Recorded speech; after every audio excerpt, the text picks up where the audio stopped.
The day my cousin became a hero by mistake. My cousin, John, is the type of person who always wants to impress people, even when nobody is watching. One Saturday morning, he wore his finest clothes just to go and buy a doughnut.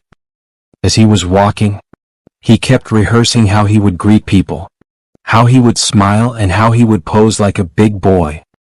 On his way, he saw a crowd gathered near Kelvin's mother's shop. People were shouting, jumping, and running around. In his mind, John thought, opportunity to show myself. He pushed his way to the front dramatically. What is happening here? He asked, trying to sound like a superhero. Kelvin's mother shouted, there is a snake inside my shop. Everybody screamed again. John froze. Snake? Bitch? Before he could run away, someone shouted, fine boy. You look brave, go and kill it. John swallowed hard. He didn't look brave. He only dressed brave. But the crowd had already lifted him and pushed him into the shop. Inside he saw something moving under a sack of rice. He grabbed a broom, because that was the only weapon available, and held it like a soldier holding a rifle. Then he tapped the sack. The snake jumped out. John screamed like 10 people. He threw the broom, fell down, rolled, and crawled out of the shop like a soldier escaping from war. When he reached outside, panting and sweating, everybody rushed to him. What happened? Did you kill it?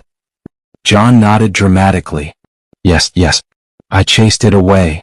Then Kelvin's mother walked into the shop, looked down, and said, John, it's not a snake. It's my old black belt.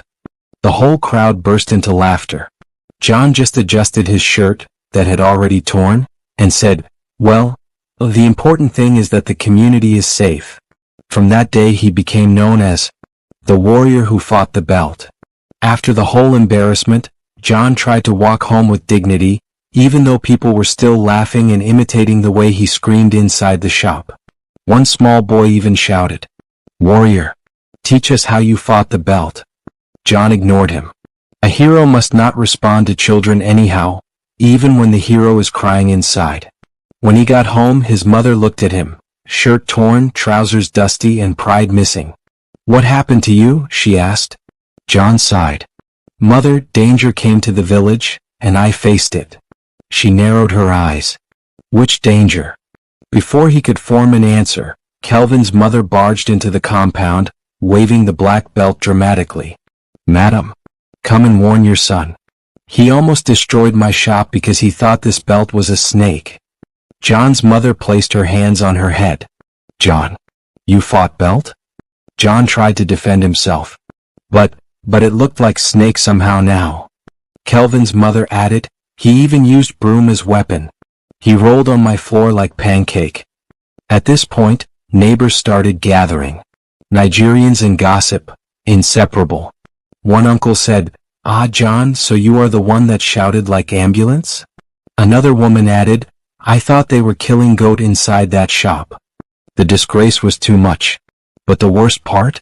Kelvin's mother handed the belt to John's mother and said, since your son is so afraid, maybe he should be wearing this belt every day to learn courage.